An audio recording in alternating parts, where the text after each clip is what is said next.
हरिहंत सिद्ध सूर्य उपाध्याय साधु सर्व अर्थ के प्रकाशी मांगलिक उपकारी है।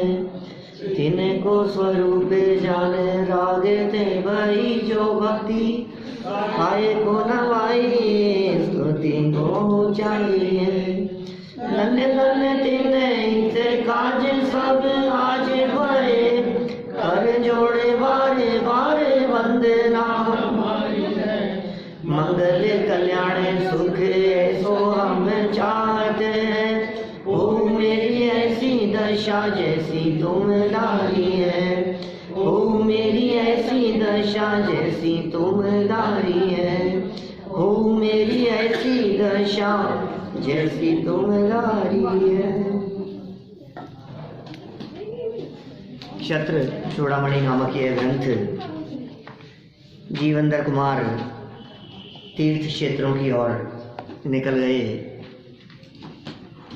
अपनी पत्नी पद्मा से कुछ न कहा और जिन मंदिरों के दर्शन करने के लिए, तीर्थ क्षेत्रों की वंदना करने के लिए वे निकल पड़े। फिर यहाँ तीर्थ वंदना के उपरांत इस चर्चा करने के बाद वादीप सिंह सूरी आचार्य महापुरुषों के संसर्ग से भूमि का तीर्थ क्षेत्र बन जाना, ये कुछ विशेष बात यहाँ कहते हैं। महापुरुष थे ना, जहाँ जहाँ महापुरुष होते हैं उन महापुरुषों के संपर्क में आने से भूमि तीर्थ क्षेत्र बन जाए। उस भूमि को तीर्थ क्षेत्र किसने बनाया, मैं आपसे पूछता हूँ। जैसे यहाँ क्षेत्र की चर्चा कर रहे हैं, ऐसे में कभी कभी काल की बातें भी करता हूँ। उस काल को पूज्य किसने बनाया, महान किसने बनाया, उस तिथि को पवित्र किसने बनाया, बताओ। मैं आपसे पूछता हूँ, कार्तिक कृष्ण अमावस्या का दिन दीपावली का दिन है, भगवान महावीर स्वामी के निर्वाण का दिवस है, बहुत पवित्र दिन है, बहुत अच्छा मानते हैं। अच्छा, चैत्र शुक्ला त्रयोदशी का दिन महावीर जयंती का दिन, यार बहुत क्या मुहूर्त है, बहुत गजब का। महावीर जयंती से अच्छा क्या मुहूर्त होगा। तो मैं पूछ रहा हूँ आपसे, महावीर स्वामी मुहूर्त देख करके पैदा हुए थे? ऐसा तो नहीं है।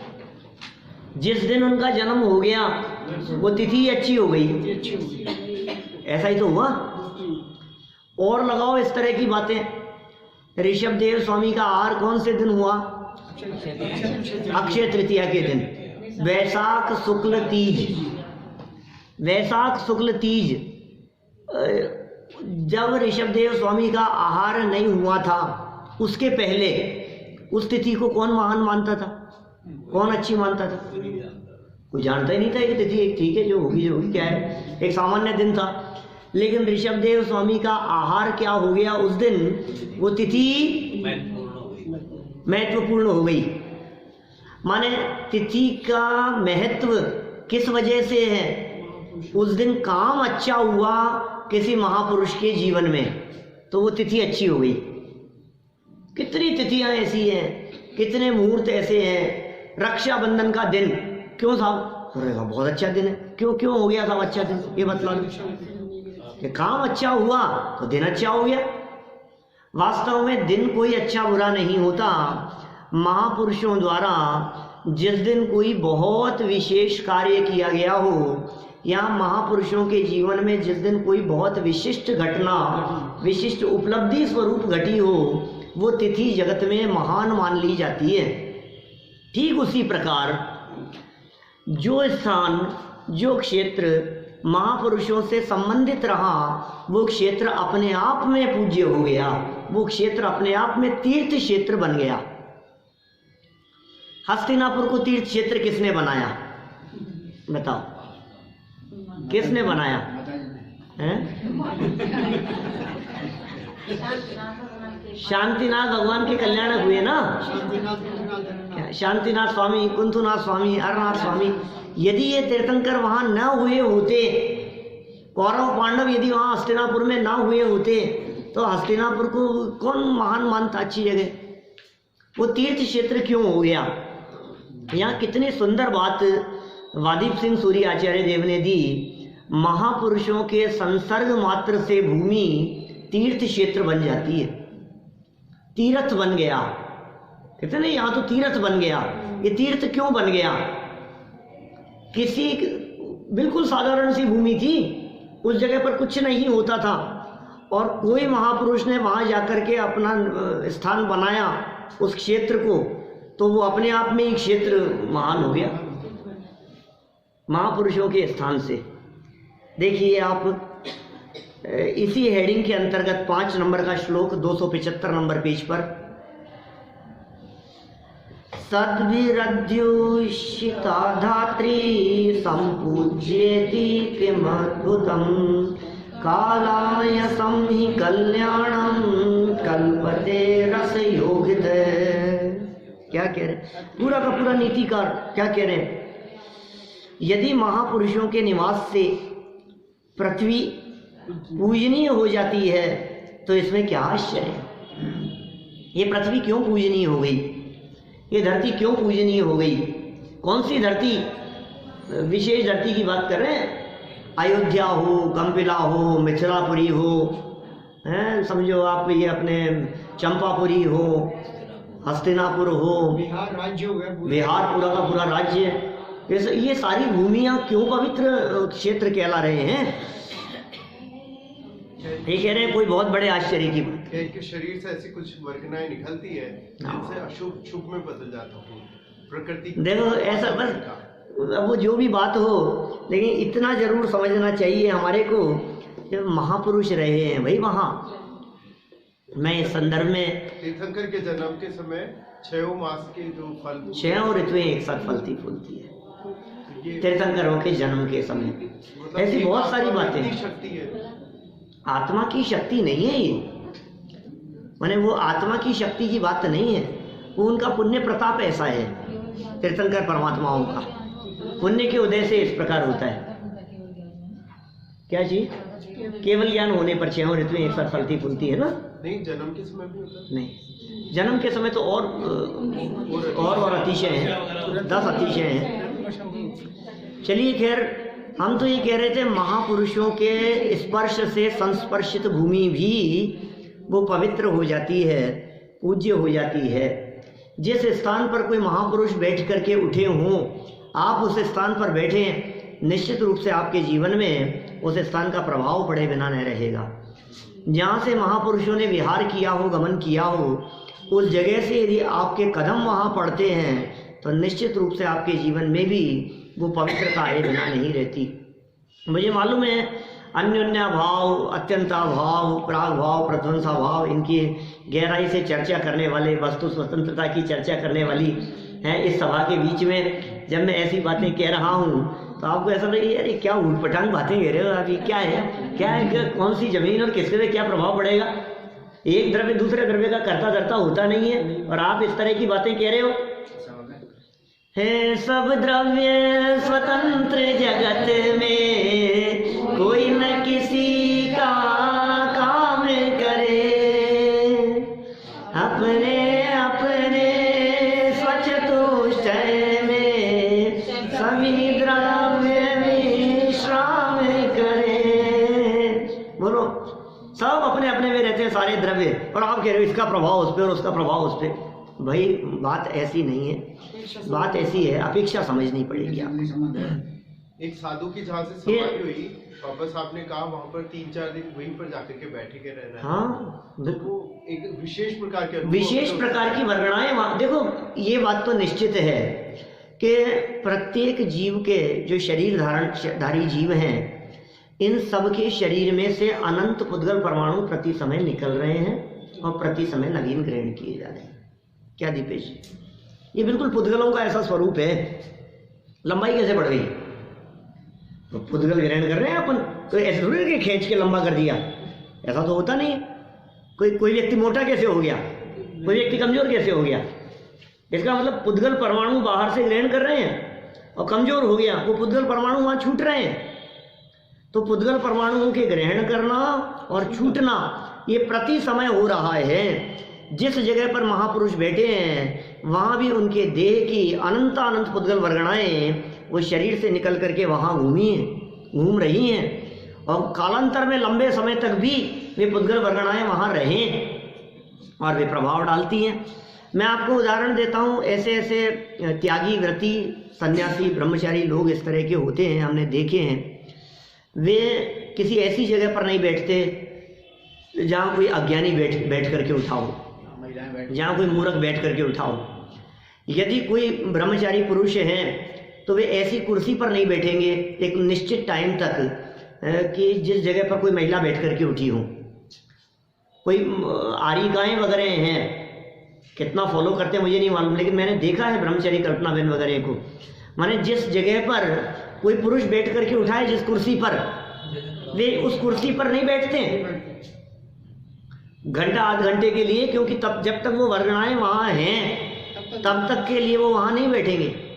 आप देखिए, मुझे लगता है ये मुनिराज भी जो पीछे से पहुँच करके बैठते हैं, उन सबके पीछे भी ये बहुत बड़ा कारण है, हेतु है। उन वर्गणाओं को हटा करके वहाँ से बैठना, कोई विषय कषाई जीव वहाँ बैठा हो तो वहाँ जा कर के बैठे तो परिणाम उस तरह के आ जाते हैं।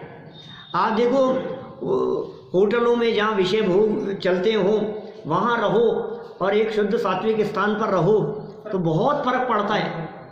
आप हिल स्टेशन पर जाओ तो आपके परिणाम अलग तरह के होते हैं, और आप तीर्थ क्षेत्र पर जाओ तो आपके परिणाम अलग तरह के होते हैं। उसका क्या हेतु है? जहाँ मंदिर है उस धर्मशाला में रुको तो अलग परिणाम, और बिल्कुल बिल्कुल सही बात है, ऐसा ही है। जिस जगह पर जिन मंदिर की ध्वनि, आवाज, तत्वज्ञान की चर्चाएं गुंजायमान रहती हो, भाषा वर्गणा से उन परमाणुओं में उस तरह की क्षेत्रगत भी इस तरह की योग्यताएं हुआ करती है। एक उदाहरण मेरे को याद आ रहा है, ऐतिहासिक घटना।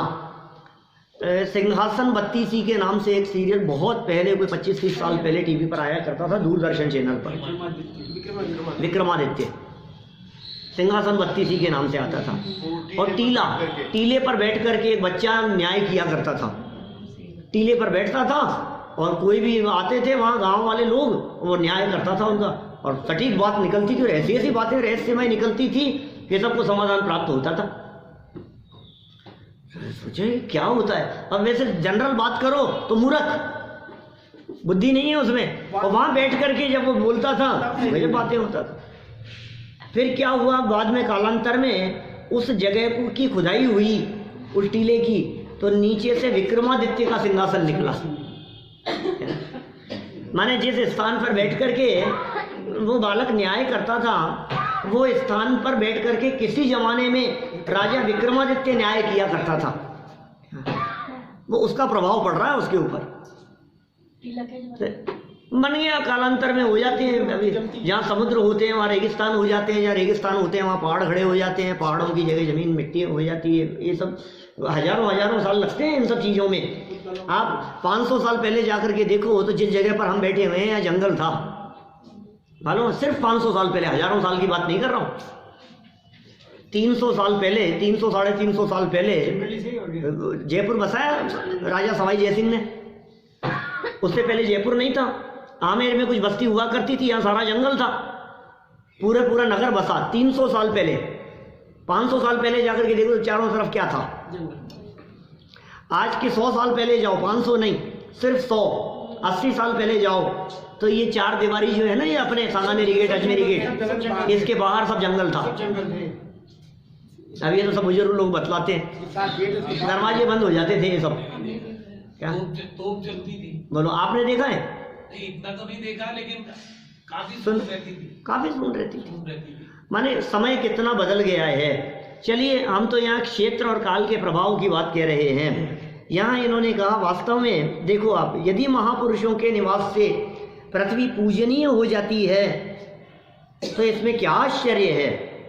निश्चय से काला लोहा भी रस प्रक्रिया से स्वर्ण रूप हो जाता है। मतलब पुद्गल ही रहेगा, लेकिन उसकी अवस्था बदली है। द्रव्य स्वतंत्र है का अर्थ काला लोहा स्वर्ण में बदल गया तो पुद्गल ही रहा, उसकी अवस्था बदली। हम उसे लोहे और सोना देख रहे हैं, उसका पुद्गलत्व नहीं देख रहे हैं। उसमें जो पुद्गल के परमाणु हैं, उन परमाणुओं की अवस्था बदली है। लकड़ी होती है, पेड़ होता है, और उसको काट पीट करके उसका फर्नीचर बन गया।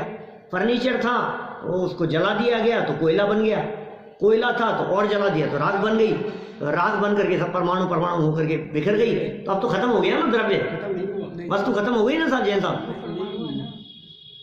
वस्तु खत्म नहीं होती कभी। विषय में परिवर्तन हो गया, रूप रस गंध जो था वो बदल गया, वो बदल रहा है। स्पर्श सदा काल रहेगा, रस सदा काल रहेगा, लेकिन रस अलग तरह से उसका परिणमन हो गया। तो यहाँ कितनी सुंदर बात कह रहे हैं, देखो भाई किसी विशिष्ट रासायनिक प्रक्रिया के माध्यम से आयरन को भी गोल्ड में बदल दिया जाता है, लोहे का सोना बन जाता है। आजकल डायमंड बन रहे हैं, आपको पता है? आर्टिफिशियल नहीं, ओरिजिनल जैसे लगा दिया क्या, जैसे मतलब है नहीं, जैसे नहीं भाई, वो असली डायमंड की कीमत उनकी, वो सारे बनाए जा रहे हैं, निर्माण किए जा रहे हैं, ऐसे बन रहे हैं। और आप उसको टेस्ट करो, उसको टेस्ट करवाओ उसको डायमंड को, तो वो बिल्कुल आपको उसमें नकली नहीं है वो। मैं अमेरिकन की बात नहीं कर रहा हूँ, वो असली है। वो कुछ की सस्ता पड़ता है कुछ, लेकिन वो बन रहे हैं इस तरह के, जगह जगह इस तरह के काम हो रहे हैं पूरे दुनिया में, कई स्थानों पर। तो वो आकर के मार्केट में बिक रहे हैं कुछ कम कीमत पर, हैं? नकली नहीं है। बताया होगा क्या? हाँ, डायमंड व्यापारियों ने बताया मेरे को तो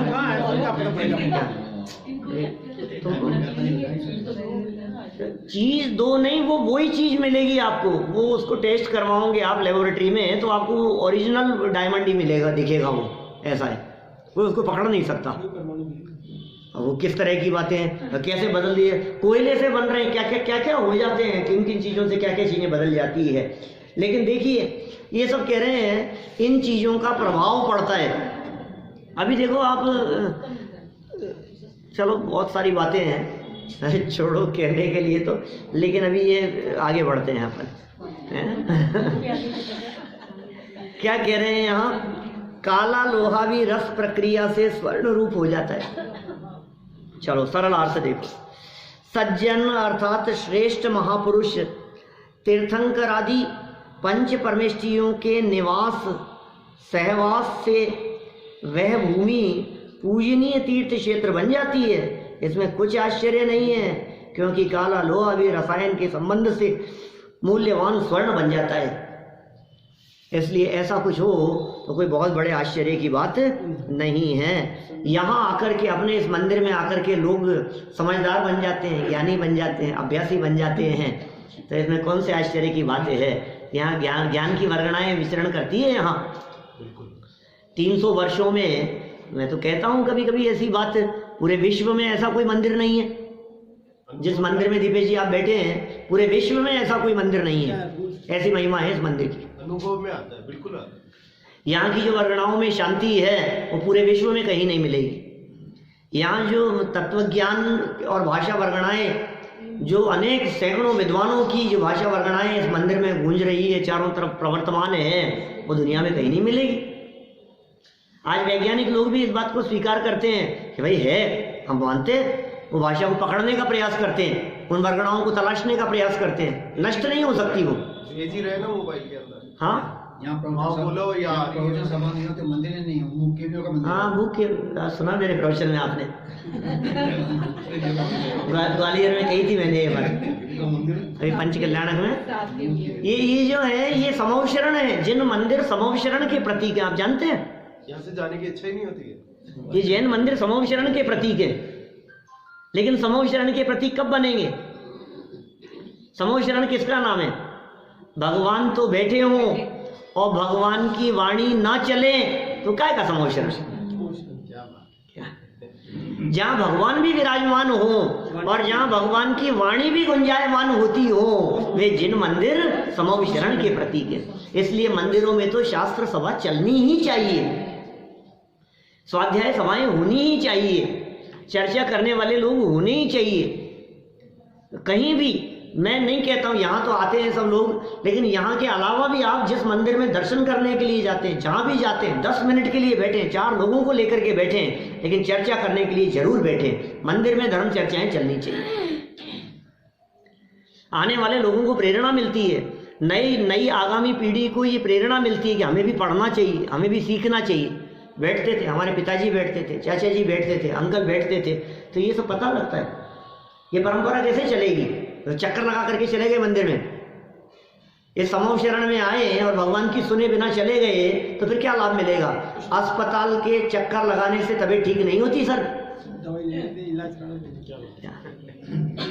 ये अस्पताल है, यहाँ इलाज होता है, यहाँ काम क्रोध आदि भावों से पीड़ित व्यक्तियों का इलाज होता है, यहाँ राग द्वेष और कषायों का इलाज किया जाता है इस जगह पर। और आप किस लिए आए हैं पता नहीं मेरे को, लेकिन बोलते तो यह हैं क्या, मैं तो अनादि से रोगी हूँ, उपचार कराने आया,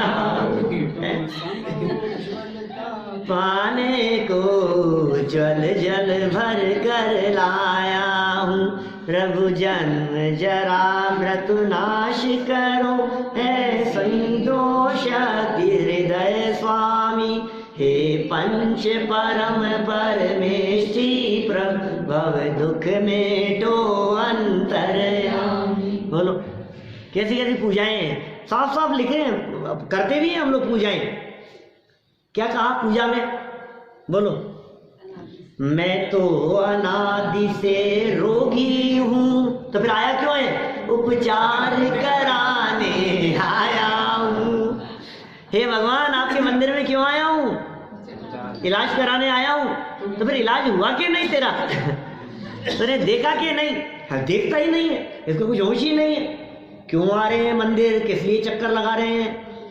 रोज आ रहे हैं, चक्कर लगा रहे हैं, हाथ जोड़ते हैं, अष्टांग नमस्कार करते हैं, 3 प्रदक्षिणा देते हैं, भक्ति स्तुति बोल बाल करके पूजन करके चले जाते हैं। अरे तुम क्यों आ रहे हो रोजाना यहाँ, चक्कर क्यों लगा रहे हो? अनादि से रोगी हूँ, उपचार कराने आया हूँ। हे जिनेंद्र देव, आपके चरणों की शरण में उपचार कराने की भावना से आया हूँ मैं। तो जिन मंदिर में उपचार होता है, क्या होता है? तो मेरी तो तबीयत ठीक नहीं हुई, आप कह रहे हैं उपचार होता है। चलो आपसे पूछता हूँ, अस्पताल में क्या होता है? अस्पताल में क्या होता है? मरीजों का इलाज होता है साहब, अस्पताल में तो इलाज होता है पक्का। तो मेरी भी तबीयत बहुत ज्यादा खराब है, तो मैं भी जाकर के आता हूँ अस्पताल जाकर के आ गया तो कुछ फर्क ही नहीं पड़ा। अरे वहां गया था तो तूने किया क्या वहां, ये तो बता।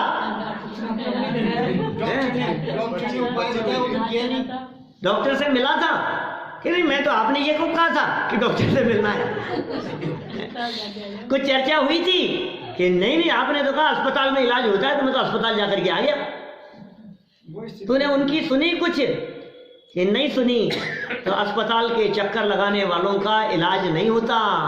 उसी तरह से जिन मंदिर में जिनेंद्र देव को अपनी अपनी सुना करके आने वालों का इलाज नहीं होता। कुछ जिनेंद्र भगवान की भी सुनो, कुछ प्रभु की सुनो। वे क्या कह रहे हैं?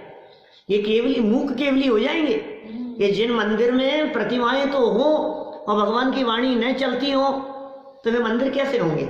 हम उन मंदिरों को समूह शरण कैसे कहें? देखो, जहाँ अरंत भगवान बैठते हैं उस स्थान का नाम समूह शरण है। समूह शरण किसका स्थान है? समूह शरण में कौन बैठता है? अरंत भगवान। अरहंत भगवान नहीं हूं, पूरे समूह शरण में से अरंत भगवान को हटा दो और फिर कहो कि बारिक की पूरी सभा लगी हुई है, बोले समूह शरण है। ये क्या बात कर रहे हैं? बिना अरंतों के समूह शरण नहीं होता। अच्छा, अरंत भगवान भी बिठा दो, वो भी है और सभा भी लगी है और उपदेश नहीं हो रहा, तो बोले अभी भी नहीं है। उपदेश हो, ये सारे द्रव्यों की स्वतंत्रता की चर्चा, ये तीर्थ क्षेत्र बन गई। ये भूमि इसलिए बन गई क्योंकि तीर्थंकर परमात्मा वहां बैठे, उन्होंने वहां उपदेश दिया, और उपदेश न भी दिया हो तो उनके स्पर्श से, देह से स्पर्शित वे वर्गणाएं वो उस माहौल को पवित्र कर गई। कभी कभी जब एकेंद्रीय आदि जीवों के जीवन उद्धार की बात करते हैं, क्या पुण्य करते होंगे बोलो, क्या शुभ भाव होता होगा उनको? तो पुण्य पुरुषों के संपर्क मात्र से उनकी वर्गणाओं में पवित्रता आ जाती है, परिणामों में।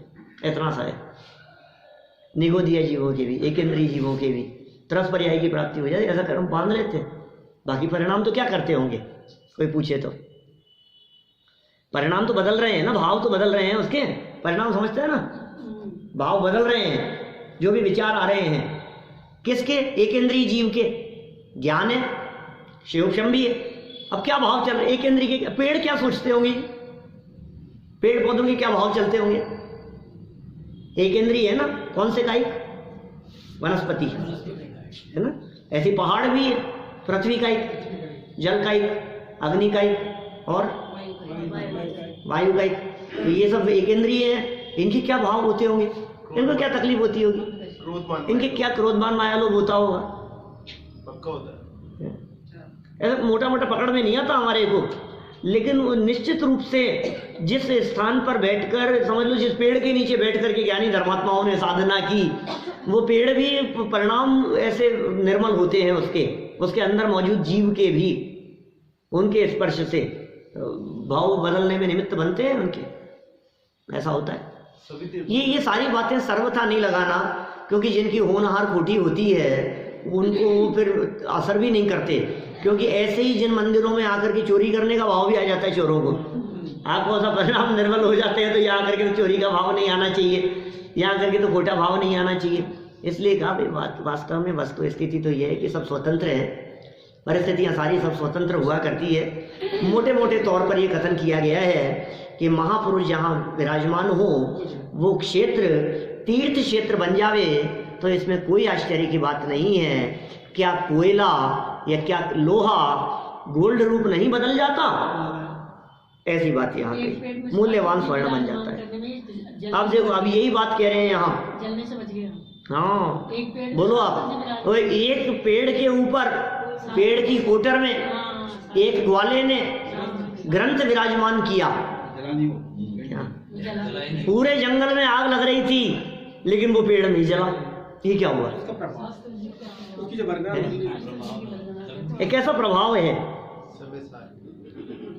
समय सार तो नहीं था, ग्वाले ने कोई पूर्व में कहीं का रचा हुआ, भरत क्षेत्र की बात नहीं है। नहीं, कुन-कुन के लिए तो है, वो ग्वाले ने हाँ, वो ग्वाला वो ग्रंथ को देखा, ग्वाला जंगल में घूम रहा था, जंगल में आग लगी थी, एक पेड़ उसको दिखाई दिया जो जल नहीं रहा था, जिसके आसपास में आग नहीं थी, नजदीक जाकर के उसने देखा तो वहाँ एक ग्रंथ रखा हुआ था, उस पेड़ के कोटर में ग्रंथ रखा हुआ। वो जरूर इस ग्रंथ की ही ऐसी महिमा है जिसकी वजह से ये यहाँ आग नहीं लगी है। फिर कुछ समय बाद वो उस ग्रंथ को अपने साथ ले गया, बहुत बहुमूल्य जान करके, बहुत विनय और बहुमान पूर्वक उस ग्रंथ को उस ग्वाले ने एक मुनिराज को दान दिया, योग्य जान करके। मैं तो अनपढ़ हूँ, मैं तो कुछ पढ़ता नहीं। उस ग्रंथ को दान दिया ना उसने, उस ग्वाले ने, इसके फल में वो ग्वाला मरकर भविष्य में अगले जन्म में वो आचार्य कुंद का जीव बना। बोलो, शास्त्र दान की महिमा देखो आप, ऐसी महिमा है शास्त्र दान की। अभी एक ग्रंथ किसी ने दान दिया हो तो उसकी ऐसी महिमाएं कुंद जैसे आचार्य हो जाएं, तो आपको लगता है कि हमें कोई शास्त्र किसी को पढ़ने के लिए देना चाहिए? कितनी महिमाएं, आप पुस्तक पढ़ने के लिए दो, शास्त्र पढ़ने के लिए दो, और सुनने के लिए आप किसी व्यक्ति को यहाँ ले आए, आप कल्पना नहीं कर सकते कैसा सातिशय पुण्य बांध रहे हैं आप, कैसा सातिशय पुण्य होता होगा। सातिशय पुण्य क्या होता है जी? शब्द तो खूब सुना है। अभी मेरे से सिंगापुर में तो पूछ लिया कि आप कई बार कहते सातिशय पुण्य बंद होता है, ये सातिशय पुण्य क्या होता है? सातिशय पुण्य, उत्कृष्ट पुण्य, क्या क्या कौन सा पुण्य होता है सातिशय पुण्य? तो बता है। तो देखो, मैंने दो तरह से अर्थ किए इसके सातिशय पुण्य के, उनको समझाया। मैंने कहा एक ऐसा पुण्य जिस पुण्य के फल में आपको जनवाणी सुनने का अवसर मिले, एक ऐसा पुण्य जिस पुण्य के फल में आपको शास्त्र स्वाध्याय में आने का अवसर मिले, ऐसा पुण्य जिस पुण्य के फल में उदय में पुण्य उदय था ऐसा कि आप यहाँ इस जन मंदिर के आसपास में रह रहे हैं, ये ऐसा पुण्य उदय था जो आपको ऐसा योग बन गया यहाँ आने का। नहीं तो हजारों लाखों लोग हैं जयपुर में, और जयपुर की दूरी है कितनी सी है, कोई भी व्यक्ति जयपुर के किसी भी कोने से यहाँ सुनने के लिए आ सकता है बहुत आसानी से, लेकिन कितने लोग सुनने के लिए आते हैं? बहुत कम, पड़ोसी नहीं आते। क्यों? क्या भैया? जिसका ऐसा सातिशय पुण्य का उदय होगा उसे ये बात सुनने को मिलेगी। बिना तीव्र पुण्य के उदय से ये जिनवाणी की चर्चाएं सुनने को नहीं मिलती। ऐसे पुण्य का नाम है सातिशय पुण्य।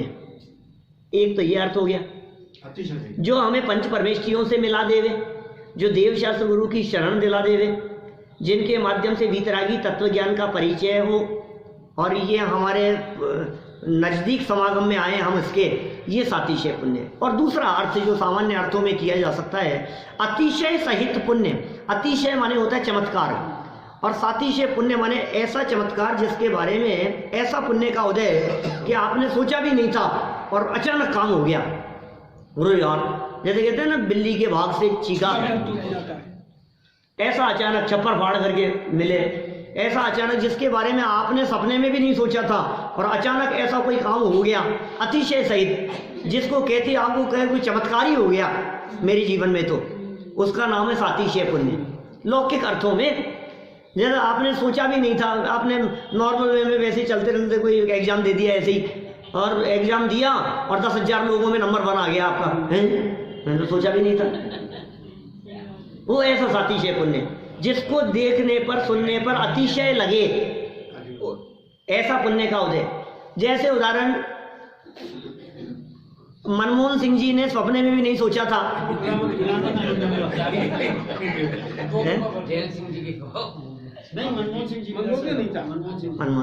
मनमोहन सिंह जी प्रधानमंत्री बने तो उनकी पत्नी को बोले मुझे तो खबर ही नहीं है प्रधानमंत्री बने, उनको ही खबर नहीं। अब ये कैसा पुण्य का उदय आया है, किस तरह का है? तो इस तरह के, इस जाति की जो पुण्य के उदय इस तरह के हुआ करते हैं। अचानक ही आप बैठे हुए थे और एकदम कोई खबर आ गई कि आपके लिए ऐसा वो हो गया है, तो ये इस तरह के जो पुण्य है ये सातिशय पुण्य कहलाते हैं। लेकिन इन लौकिक पुण्य में कुछ दम नहीं है। असली बात तो यह है कि ये अतिशय ही ये है कि अनादि काल से लेकर अनगिनती वर्षों में, अनगिनती जन्मों में तड़पते हुए विषय कषाय वासनाओं में उलझी हुई अवस्थाओं में हमें ये तत्वज्ञान की चर्चा सुनने का अवसर मिल गया। ये कोई तीव्र पुण्य का योग है, इसका नाम सातिशय पुण्य है। ये विशिष्ट जाति का पुण्य है। तो ऐसा पुण्य उदय हो जाता है। कैसे आता होगा ये पुण्य का उदय? ये ऐसे सहजी माहौल इस तरह का बनता है तो प्रभाव भी पड़ता है। और इसी बात को थोड़ा सा और आगे बढ़ाते हुए संगति का प्रभाव कह रहे हैं। क्या हुआ सर? सातिशय पुण्य का उदय हो तो सुनने को मिले, और विशेष जाति का पुरुषार्थ हो तो ये बात अपने में बिठाया जाए। हम 2 वाक्य कहते हैं ना, बहुत प्रसिद्ध वाक्य सुने कई बार आप लोगों ने। जिनवाणी में आकर, जिनवाणी सुनने के लिए आकर के बैठना और जिनवाणी को अपने में बिठाना, 2 बातें हो गई। सुनने के लिए आकर के बैठना, ये पुण्य के उदय से, ये तो पुण्य का उदय था आपका। और जिनवाणी की इन चर्चाओं को अपने हृदय में बिठाना, ये तीव्र पुरुषार्थ से। पुण्य का उदय नहीं, पुरुषार्थ काम करे, विशुद्धि पूर्वक होगा, विशुद्धि पूर्वक काम होगा। चलो संगति का प्रभाव बतला रहे हैं भाई। सबकी संगति अच्छी होनी चाहिए। बच्चे नहीं है भी यहाँ कोई भी है, बच्चों को हम क्यों कहते हैं बार बार में अच्छी संगति में बैठना? संगति का प्रभाव पड़ता है। नहीं है वो पंक्तियां बहुत प्रसिद्ध, काजल की कोठरी में केतो ही प्रवीण जाए, एक दाग लागे पर लागे ही लागे। काजल की कोठरी समझिए, काजल की कोठरी क्या है? कोयला हो, कोयले की खान में कोई व्यक्ति चला जाए, अंदर चला गया, अब सब और सफेद कपड़े पहन करके, कुर्ता पजामा पहन करके, बिल्कुल दूर रह रहा है फिर भी लगेगा। हमें दिखाने के लिए ले गए थे एक बार, कहाँ की बात है, शिकागो में शायद, कोल माइंस में दिखाने के लिए ले गए। कोयले की खान थी, लोग कैसे नीचे कहाँ किस जगह पर किस तरह के काम होते हैं, कैसे निकलता है कोयला, तो वहाँ ले गए। और पंडित जी कुर्ता पजामा पहने हुए हैं, तो बोलो कालापन लगेगा कि नहीं लगेगा? हल्का फुल्का तो लग ही जाएगा, ज्यादा भी लगेगा कहीं ना कहीं। आप कितना भी सावधानी रखो लेकिन कहीं ना कहीं वो दाग लगेगा ही लगेगा। ऐसे ही कह रहे हैं, सुनो, आप यदि खोटे लोगों के बीच में उठेंगे बैठेंगे, आप अपराधियों के बीच में उठेंगे बैठेंगे, तो निश्चित रूप से आपके ऊपर भी दाग लगे बिना नहीं रहेगा। सावधान रहो। ये तो हमारी कोई गलती नहीं है, हमने तो कुछ नहीं किया, लेकिन संगति खराब है। खाने पीने वाले लोग हैं, बदमाश लोग हैं, जुआ खेलने वाले लोग हैं, शराब पीने वाले लोग हैं, ऐसे लोगों के बीच में उठो बैठो आप, तो क्या होगा? नहीं साहब, हम तो बहुत दृढ़ हैं, हम तो अच्छे। अरे तुम कितने भी अच्छे क्यों नहीं हो, क्या संगति बहुत जरूरी। अच्छी संगति में बैठो। रस्सी आती है तो उसमें भी निशान पड़े। हाँ, रस्सी आवत जाते सिल पर पड़े निशान। तो बार बार में वो हैमरिंग होती है। बार बार में दोस्त कहते हैं यार आलू तो क्या हो गया, आलू में तो क्या हो गया। अरे आजकल तो सब चलता है, फिर एक दिन नहीं दृढ़ रहेगा, दूसरे दिन दृढ़ रहेगा, तीसरे दिन दृढ़ रहेगा, महीने 2 महीने 6 महीने साल 2 साल, फिर एक आध बार तो कभी फिर शीतल पड़ जाएगा। अब ठीक है, कोई बात नहीं। अब सभी दिख रहे हैं ऐसे ही, चारों तरफ ही ऐसा ही है। अभी तो माहौल ही है, इसमें तो क्या हो गया, ऐसा ही हो जाता है। तो भाई देखो, आप अच्छी संगति की यहाँ महिमा बतला रहे हैं। जो जैसी संगति में रहेगा वो वैसा बन जाएगा। इसलिए ये तो बच्चों के लिए है ना बात। अरे बच्चों के लिए नहीं है। आप तत्व ज्ञानियों की संगति में रहो, आप स्वाध्याय करने वालों की संगति में रहो, आप टीवी देखने वालों की संगति में नहीं। आप व्यापार रोजगार बिजनेस करने वालों की संगति में दिन रात उठेंगे बैठेंगे तो आपके परिणाम भी उसी तरह के आएंगे। और आप दिन रात स्वाध्याय करने वालों की संगति में बैठेंगे तो आपके परिणाम भी इस तरह के आएंगे। संगति का बहुत प्रभाव पड़ता है। साउथ की लड़ाई की पिक्चर देखते हैं तो बच्चे, अच्छा तो साउथ इंडिया में बच जाएंगे जाके। अरे सब बच्चे नहीं, ये कह रहे हैं साउथ के जो पिक्चरें आती है उसमें लड़ाइयाँ बहुत दिखाते हैं, मार धाड़ बहुत दिखाते हैं, क्या बच्चे देखते हैं और सब उठपटांग बातें दिखाते हैं ऐसी। अब वो वही दिमाग में घुस रहा है बार बार में, वही जो जैसा देख रहा है, जो जिसकी संगति। अच्छा, संगति कई तरह से होती है। संगति का अर्थ दोस्तों की संगति की बात ही थोड़ी ना। संगति का अर्थ आप किसके बीच में उठ रहे बैठ रहे हैं वो भी तो संगति है। संगति का अर्थ आप टीवी में क्या देख रहे हैं वो भी तो संगति है। देखो, अच्छी संगति, बुक्स भी अच्छी संगति है। अच्छी बुक्स जो हैं ये भी अच्छी संगति है। कैसे भी बाहर में किसी भी व्यक्ति के साथ में उठे बैठे हैं, लेकिन दिन रात ये चर्चाएं हम पढ़ते सुनते हैं तो कोई विचलित नहीं कर सकता हमारे, इतने दृढ़ हो जाते हैं। देखो प्रभाव पड़ता है, और कैसा क्या प्रभाव पड़ता है यह बात वादीप सिंह सूरी आचार्य देव यहाँ 6 नंबर के श्लोक में कह रहे हैं।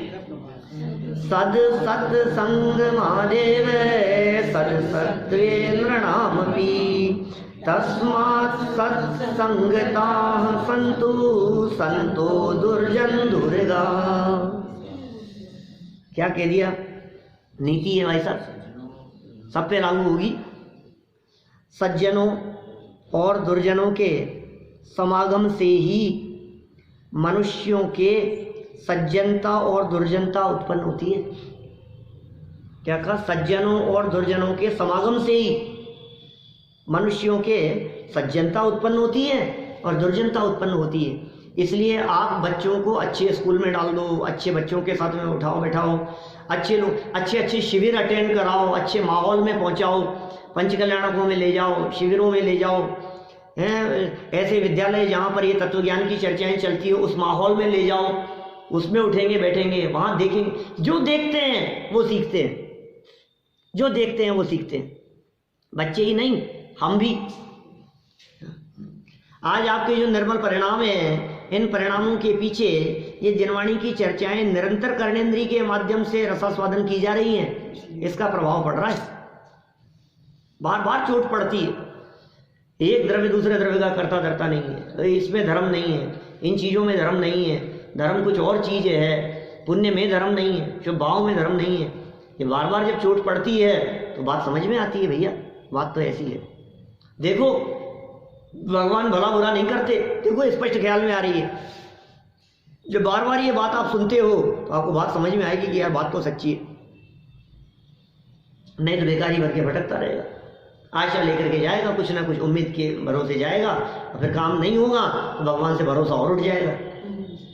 करते नहीं है तो उल्टा हो जाता है फिर। हाँ उल्टा क्या गाली तो कहते हैं अरे कुछ नहीं है भगवान ने तो सब ऐसे, इतनी बड़ी परिस्थिति में मैं तो नहीं मानता ऐसे भगवान को। इतने वर्ष तक वहाँ जा रहा था बराबर, लेकिन और मेरा फिर भी इतना सा काम नहीं किया मेरा, तो तू किस लिए जा रहा था वहां काम कराने के लिए? भगवान तो जा क्यों रहा था? देखिए कितनी सुंदर बात हो गई। सज्जनता और दुर्जनता कैसे उत्पन्न होती है भैया? बोलो आर्यम। सज्जनता और दुर्जनता कैसे उत्पन्न होती है? सज्जनों और दुर्जनों के समागम से। सज्जनों के समागम से क्या दुर्जनता उत्पन्न होती है? सज्जनता। और दुर्जनों के समागम से दुर्जनता उत्पन्न होती है। इसलिए सज्जन पुरुष दुर्जनों से दूर रहते हुए सज्जनों से ही समागम करने वाले होवे, प्रेरणा होवे, ऐसे बनो। आदेशात्मक शैली का प्रयोग किया है, इसलिए सज्जन पुरुष कैसे हुए ऐसा ही समागम आप करें। देखिए सरल अर्थ पढ़ के पूरा करते हैं, उपकथा कल पढ़ेंगे।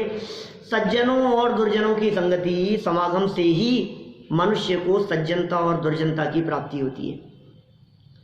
आप यदि ये चाहते हैं कि ये बहुत दुर्जन है, आप यदि चाहते हैं कि इसके परिणाम बहुत ही खोटे हैं, तो आप उसको सज्जनों की संगति में ले आओ, फिर देखो 6 महीने में, साल भर में उसके परिणाम किस तरह से बदलते हैं।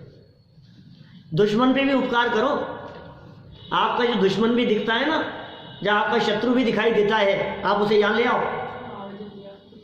कि साहब हमारी बहू तो बिल्कुल बहुत दुष्ट है, कि यहाँ ले आओ साथ में। क्या हमारी सास तो सुनती नहीं है हमारी, कि कोई बात नहीं यहाँ ले आओ। क्या आपको जिसके बारे में ऐसा लगता हो, मैं ये नहीं कह रहा हूं कि वो यहाँ आने से तुम्हारी सुनने लग जाएंगे, लेकिन यह बात अवश्य है कि वे सज्जन जरूर हो जाएंगे। परिणामों में परिवर्तन आएगा, उनके परिणामों में परिवर्तन जरूर आएगा, परिणामों में निर्मलता जरूर आएगी। ये गृह शांति का उपाय है।